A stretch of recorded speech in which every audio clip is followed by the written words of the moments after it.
இப்ப கடையும் கொடுத்துட்டேன்னா நம்மளாம் என்ன பண்றது? நாக்கு வலிக்கிறதா? என்ன அண்ணன் இப்படி பேசுற? அண்ணன் எப்படிடா பேசிட்ட? என்னடா அண்ணன் எப்ப பேசணும்? அண்ணன் இப்படி பேசுற, அண்ணன் இப்படி பேசணும் ஆப் பண்ணிக்கிறீங்க. அண்ணன் தானே, அப்ப என்ன வேணா பேசலாம்ல. இப்ப கூட பேசுனா இப்படி சும்மாவா வந்துச்சு கடை? எவ்வளவு ஹார்ட் ஒர்க் பண்ணிக்கிறோம். இப்ப கூட 2 பேர் இந்த கடையை கேட்கும்போது பாரு, என்ன ரொம்ப ஓவரா பேசின்னு இருக்க நீ? என்னமோ ஓவர மாதிரி பேசுற. அண்ணன் தானே இந்த கடையை நடத்துச்சு, அண்ணன் தான் துரை அண்ணனை பார்த்து பேசிச்சு, அண்ணன் தான் எல்லாமே பண்ணுச்சு. அது கடை அது குடுக்குறாரு, உனக்கு என்ன? ஐயோ உனக்கு நம்ம அந்த கடையெல்லாம் கேட்கல. எனக்கு அந்த கடையெல்லாம் வேணாண்ணா. அப்படி அந்த கடையை கொடுத்துதான் இந்த கல்யாணம்னா அந்த கல்யாணமே எனக்கு வேணாம். வேலை போறதுக்கு நான் என்ன மாடா? தோ இவர் பேர்லயே எழுதி கொடுத்துரு. ஏய் நீ ரொம்ப பேசுற, கை நீட்ட கூடாதுன்னு பாக்குறேன். அது எப்படி சொன்னாலும் அது சொல்றதுல ஒரு பாயிண்ட் இருக்கு. கடையை எனக்கு கொடுத்துட்டு நீங்க எல்லாம் என்ன பண்ணுவீங்க?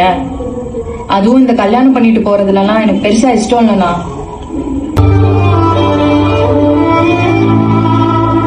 இந்த ஊருக்கு வர சொல்ல என்கிட்ட இந்த கடை இருந்துச்சா? இந்த கடை இல்லாம எங்களால படிச்சுக்க முடியாது நினைக்கிறியா? இல்லண்ணா, நான் அப்படி சொல்ல. அப்படின்னு எப்படி எல்லாம் வந்துட்டீங்க, அதான் பேசுறீங்க. போங்க. ஓ ரெடி.